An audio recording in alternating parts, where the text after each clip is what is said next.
AMA Studios Originals presents. Siddhartha మాటలు విని Nandini shock తగిలినట్లుగా ఉండిపోయింది. సిద్ధు ఇలా మాట్లాడతాడని తను అసలు ఊహించనే లేదు. తిరిగి జవాబిచ్చేలోపే సిద్ధు వాష్రూమ్ లోపలికెళ్ళి తలుపు ధడాలున వేసుకున్నాడు. ఆ చప్పుడుకి నందిని ఉలిక్కిపడింది. ఈ సిద్ధుగాడు ఏమన్నాడు? మా మధ్య అంతగా ఏం మారిందని? ఇప్పుడు కూడా మేం ఇదివరకటిలాగే బెస్ట్ ఫ్రెండ్స్ కదా, మరెందుకలా అంటున్నాడు? ఇప్పుడే చెప్తా వీడి సంగతి. ఇతగాడి బుర్రలో ఏం తిరుగుతుందో ఏమో అనుకుంటూ నందిని వాష్రూమ్ దాకా వచ్చి తలుపు కొట్టింది. సిద్ధు, బయటికి రా, నాకిప్పుడే క్లారిటీ కావాలి. ఇంతకు ముందులాగా ఏం లేదు, అంతా మారిపోయిందా? అంతగా ఏం మారిపోయిందో నాకొచ్చి ఇప్పుడు చెప్తావా అని గట్టిగా పిలిచింది. వాష్రూమ్ తలుపు మీద అదే పనిగా కొడుతూ నందిని గట్టిగా సిద్ధుని బయటికి రమ్మని పిలుస్తుంది.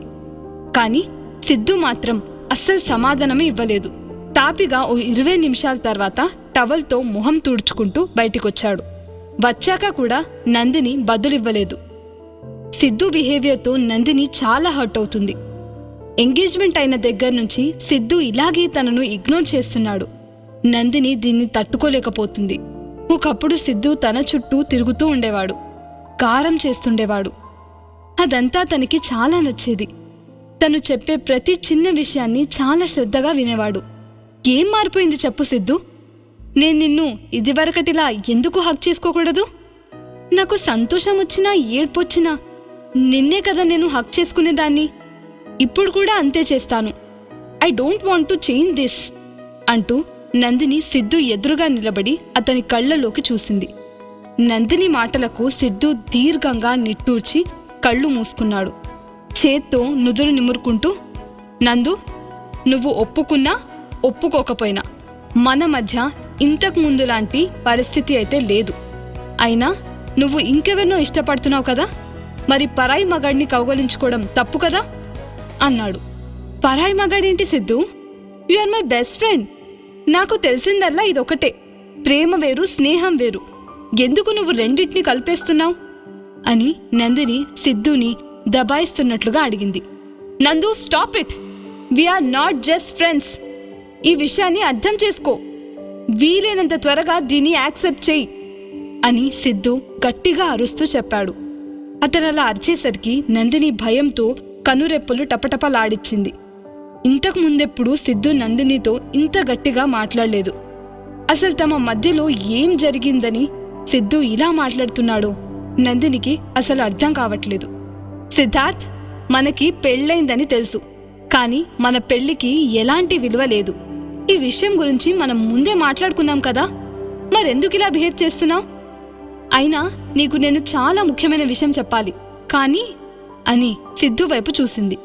అప్పటికే అతని చేతిలో మొబైల్ ఫోన్ తీసుకొని కూర్చున్నాడు. చెవుల్లో ఇయర్ బడ్స్ ఉన్నాయి. సిద్ధుని అలా చూడగానే తన మాటలు వినే మూడ్లో లేడని నందినికి అర్థమైంది. అందుకే నిట్టూరుస్తూ రూమ్ నుంచి బయటకొచ్చేసింది.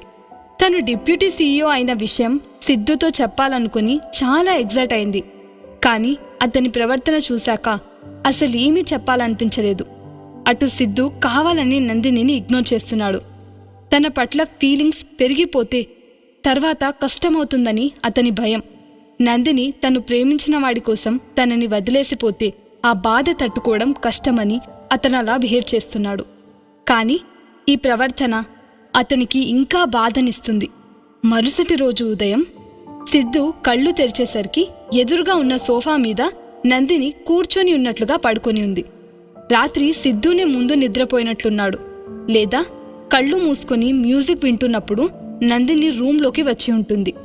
అందుకే తనొచ్చిన విషయం అతనికి తెలియలేదు. నందిని ఇలా ఇబ్బందిగా సోఫాలో పడుకోవడం చూసి సిద్ధుకి చాలా బాధగా అనిపించింది. పైగా ఏసీ ఆన్లో ఉండేసరికి నందు చలికి ముడుచుకొని పడుకుంది. సిద్ధు తన బ్లాంకెట్ నందినికి కప్పి ఏదో ఆలోచిస్తూ అక్కడే నిలబడ్డాడు. సిద్ధు అలా చూస్తుండగానే నందిని నిద్రలోనే కాస్త కదిలింది. వెచ్చగా తగిలిన దుప్పటిని అన్ని వైపుల నుంచి కప్పుకుంది. నందిని అలా కదిలేసరికి మేల్కుంటుందేమో అని సిద్ధుకి అనిపించింది. తనకి ఎదురుగా ఉండడం ఇష్టం లేక అక్కడి నుంచి పక్కకి వెళ్ళిపోయాడు. నిద్రలో ఉన్నప్పటికీ నందినికి తనెవరో చూస్తున్నట్లుగా అనిపించింది. దుప్పటి ఒంటికి తగలగాని కళ్ళు తెరిచి చూసింది. తన మీద దుప్పటి ఉంది, కాని అక్కడ ఎవరూ లేరు. ఏదో కలొచ్చి ఉంటుందిలే అనుకుని నందిని ఆవలిస్తూ అటువైపు తిరిగి మళ్లీ పడుకుంది. కాస్త పక్కగా నిలబడ్డ సిద్ధు నవ్వుకున్నాడు. అక్కడ్నుంచి నేరుగా ఇంట్లోనే ఉన్న జిమ్కి వెళ్ళిపోయాడు. జిమ్ అంటే పూర్తి జిమ్ కాదు, సిద్ధార్థ ఎక్సర్సైజ్కి సంబంధించిన కొంత ఎక్విప్మెంట్స్ అక్కడ తెచ్చిపెట్టాడు. సిద్ధుకి ఎక్సర్సైజ్ చేయడం అంటే చాలా ఇష్టం. పని మీదే కాదు, ఫిట్నెస్ మీద కూడా సిద్ధు చాలా శ్రద్ధ కనుబరుస్తాడు. అందుకే అతను ప్రతిరోజు ఉదయాన్నే 2 గంటలు వర్కౌట్ చేస్తాడు. అటు నందిని మాత్రం సిద్ధుకి పూర్తిగా ఆపోజిట్. గొప్ప బద్ధకస్తురాలు. ఉదయాన్నే త్వరగా లేవ్వదు. ఆఫీస్కు వెళ్లే గంట ముందు లేచి హడావిడిగా రెడీ అవుతుంది. ఇంత వేర్వేరు మనస్తత్వాలున్న సిద్ధు నందిని చిన్నప్పటి నుంచి బెస్ట్ ఫ్రెండ్స్. ఇద్దరూ ఒకరినొకరు యాజ్ ఇట్ ఈస్ యాక్సెప్ట్ చేశారు. ఎంగేజ్మెంట్ ముందు వరకు అంత పర్ఫెక్ట్గానే ఉంది. తను ప్రేమించిన అమ్మాయి ఇంకెవరినో ప్రేమిస్తుందని తెలిసిన మరుక్షణమే సిద్ధు ఆ బాధను తట్టుకోలేకపోతున్నాడు. కానీ నందిని సంతోషంగా ఉంటే చాలనుకుని తన సంతోషాన్ని పూర్తిగా పక్కన పెట్టేశాడు. సిద్ధు నందిని కంటే ముందే రెడీ అయి బ్రేక్ఫాస్ట్ టేబుల్ దగ్గరకొచ్చాడు. అందరికీ గుడ్ మార్నింగ్ చెప్తూ ఒక చైర్లో కూర్చున్నాడు. సిద్ధు అమ్మ అతనికి బ్రేక్ఫాస్ట్ సర్వ్ చేసింది. అతను తింటూ అందరూ మాట్లాడే మాటలు వింటున్నాడు. నందిని ఇవాళటి నుంచి ఆఫీస్కి వెళ్లే విషయమే వాళ్ళు మాట్లాడుకుంటున్నారు. వాళ్ళ మాటలు విని సిద్ధు నాన్నను అడిగాడు. నందు పెళ్ళైన తర్వాత ఈరోజు నుంచి ఆఫీస్కి వెళ్తే అందులో పెద్ద విషయమేముంది? తను ఇంతకుముందు కూడా ఆఫీస్కి వెళ్లేది కదా. ఒక రకమైన రెక్లెస్నెస్తో ఈ మాట అని సిద్ధు ఎదురుగా ఉన్న ప్లేట్లో నుంచి శాండ్విచ్ తీసి తింటున్నాడు. కృష్ణమోహన్కి నందిని డిప్యూటీ సీఈఓ అయిందన్న విషయం కొడుక్కి తెలియదని అర్థమైంది. ఆయన నవ్వుతూ, నేను శ్రీనివాస్ కలిసి నందినిని డిప్యూటీ సీఈఓగా సెలెక్ట్ చేశాం. అది ముఖ్యమైన విషయమే కదా. ఈరోజు నందిని డిప్యూటీ సీఈఓ ఛార్జ్ తీసుకుంటుంది అని వివరించారు. నాన్న మాటలు విని సిద్ధు తినేవాడల్లా ఆగిపోయాడు. నందినికి ఈ విషయం తెలుసా, లేక మీరు సర్ప్రైజ్ ఏమైనా ఇస్తున్నారా అని అడిగాడు. అంతలో సిద్ధు వాళ్ళ అమ్మ అందుకొని, నందుకి విషయం తెలుసు నాన్న. నిన్ననే మీ నాన్న తనకి జాయినింగ్ లెటర్ కూడా ఇచ్చారు. ఇంతవరకు తను నీకీ విషయం చెప్పలేదా? ఫోన్లే, మర్చిపోయి ఉంటుంది అంటూ నవ్వింది. ఆవిడ మాటలు వినగానే సిద్ధు లోపల, చిచి, ఇంత పని చేశాను. నిన్న రాత్రి నందిని ఈ మాటే నాతో చెప్పాలనుకుంటుంది. నేనసలు విననే లేదు. ఎంత సంతోషంగా ఉంది. నేనేమో తనని అప్సెట్ చేశాను అని తనని తాను తిట్టుకున్నాడు. తన ప్రవర్తన తలుచుకోగానే సిద్ధుకి చాలా సిగ్గు అనిపించింది. ఏదో అనేలోపే నందిని కూడా రెడీ అయి టేబుల్ దగ్గరకొచ్చింది. గుడ్ మార్నింగ్ చెప్పి ఒక చైర్లో కూర్చొని తను కూడా బ్రేక్ఫాస్ట్ చేస్తుంది. సిద్ధు వైపు ఒక లుక్ వేసింది, కానీ ఏమీ మాట్లాడలేదు. మీ ఇద్దరూ బ్రేక్ఫాస్ట్ చేయండి, నేను బయలుదేరుతాను అని సిద్ధు వాళ్ళ నాన్న అక్కడి నుంచి వెళ్ళిపోయారు. వాళ్ళిద్దరికీ స్పేస్ ఇవ్వడానికన్నట్లుగా విజయలక్ష్మి కూడా భర్త వెంటే నడిచింది. సంజన మాత్రమే వాళ్ళిద్దరి మధ్య కూర్చొని ఉంది. సిద్ధు నందిని వైపు చూస్తూ కంగ్రాచులేషన్స్ అన్నాడు. నందిని కంగారుగా అతని వైపు చూసింది. నాన్న అంకుల్ కలిసి నిన్ను డిప్యూటీ సీఈఓ అపాయింట్ చేశారని తెలిసింది.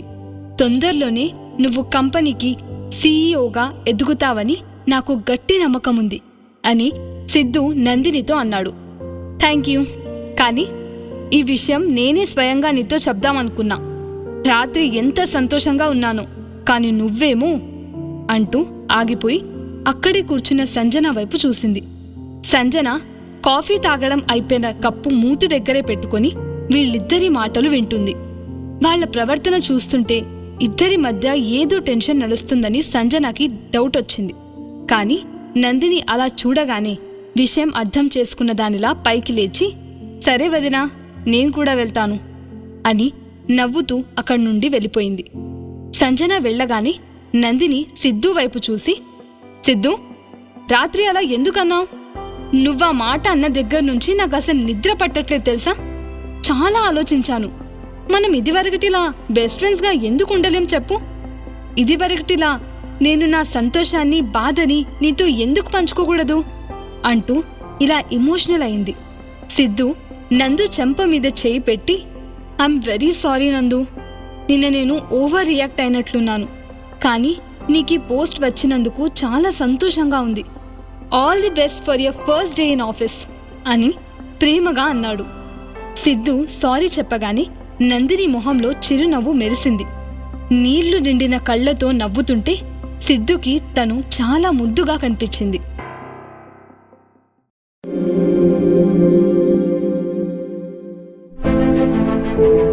AMA Studios Originals.